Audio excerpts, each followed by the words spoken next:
Ngikubingelela mbukeli ngiphinde ngamukela kwesimanzoni sikulithera zona indaba eyifika ngaso ke isikhathi kusamshubele ngempela ke uZanefa ke umfowangedi ngaphambi ke ngokulumo yakhe lana ayikhulumayo ke ngaye ke uMayogati eveza ke ukumgxeka njengoba ke uMayogati ke eseqashwa emcimbini ke eminingi ke emikhulu njengoba ke futhi noZanefa ke naye ke engakutholi ke uqasheka kahle ke ube sekhuluma lenkulumo yokuthi ke uMayogati ke abahleli ke bayo ke imicimbi banokumdabukela ke beyeke lapha abaculayo ngempela njengabo ke oZanefa uyikhulume kanjena ke lenkulumo yakhe waselandelwa ke amazondo nangoke nomlandeli ke umculo maskandi ke emgxeka ngempela ke uZanefa ke umfowangedi mbukeli ngabe kuthini ke okwakho ukuphawula ngayo le yankulumo yakhe ke uZanefa ke umfowangedi ayiphawula lapha na ke kuyona ke iPerfect TV mbukeli awuye lapha na ke ezo comment section sizwe uvu lakho ukuthi ngabe ke wena ke uthini siyabonga yazi ngike ngathi mangithi pheqe lapha ngahlangana nevideo yalo baba bathi uZanefa ngithi isho ukuthi ubekade ne-interview lapha na ke nale Perfect TV la akajwayele ukubizwa yiyona cha hayi weZanefa ngithi mfethu ngendlela okhuluma ngayo akukhombi ukuthi kunabantu ababukela kuwena njengomuntu ophambili njengomuntu oyi-artist ngandlela nje okhulume ngayo ngoMayogati mfethu cha ayakusindlela yokukhuluma leyana yebo siyazi uMayogati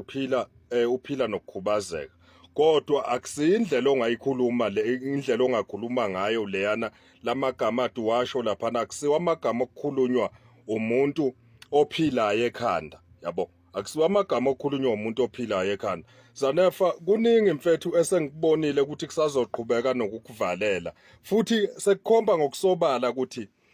inhliziyo yakho umuntu ocabanga kangakanani umuntu oyicabangela yena yedwa shuthi ufuna ukuthi yonke into eright ize kuwena ngokuthi wena wazi ukuthi na wena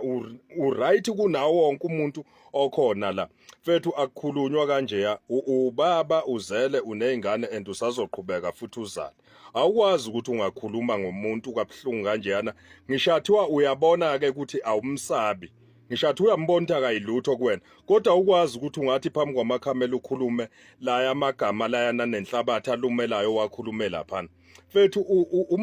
uMayogati mina ngo-G5 lo wamjitha ngimhlonipha kakhulu lo ngimhlonipha ngoba lo muntu wenze okuningi okuhlula abantu abaphila nokukhubazeka uMayogati akathanga ngoba eyibona ukuthi okay akaphili njengalabo abanye abantu ukhubazekile esidunjini ngoba ingqondo yakhe iyasebenza nje isebenza kakhulu ingqondo yakhe ukudlula futhi yakho wena Zanefa ingqondo aMayogati isebenza ukudlula yakho yabo wena nje umhlula ngaso ke isidumbu lesi kodwa nje lapha ekhanda unalutho mfethu ngiyaxolisa ukuthi ngikusho lokhu ukuthi bengilalele le yanto mangithi ngiyayibheka ngiyabuka ukuthi hayi mfethu ngendlela ocabanga ngayo ucabanga kancane kakhulu Zanefa and umdala mfethu uMayogati mfethu wakwazi ukuthi ethe phila nesifo sokukhubazeka engenzi lento eyenziwa abanye abafethu bathi mabephila nesifo sokukhubazeka beyinikele kuyidakamizwa bedlutshwala bevele bengabe into yalutho kodwa uMayogati ukwazile ukuthi ethe phila ngaphansi kwaleso simo esikanjalo wakwazi ukuthi hayi eyiphathe kahle yena wenza lokho kuyiphupho lakho kumculo wayengeke ezecule lo mfana mayengafuni ukuphumelela la ngomculo kodwa nakho uyacula wena ngendlela obuka ngayo ubona ukuthi laba abaqasha lo mfana abaphilile ekhanda yabo iwena ke isihlakaniphi uhlakaniphe wedwa cha mfethu Mayogati mfethu ngicela ukuthi ubeke phansi umoya uxolele uhlanya kwangidi ngoba kukhomba ukuthi liwuhlanya liyayiveza besilokhu sijethe umuntu kukhomba ukuthi uyayiveza ukuthi uhlanya sicela ukuthi ungayithathele ekhanda yonke lento akayikhuluma ngoba kuwo wonke verse ama-interview akhe akawenzayo kuloya mfolo kade kuye laphana uhleze ekhuluma nje umbhedo nje uhleze eyikhulumela nje umbhedo yabo mfethu Zanefa hayi mfethu hayi ngeke mfethu uyayikhipha ngempela ke ebantwini yabona ngendlela owenza ngayo abantu ade sebethi bakumukela back usabuyele kule yangqondo yobuhlathi owawuvesa unayo kwasekuqaleni hayi yazi madoda niyanyanyisa mani nibadala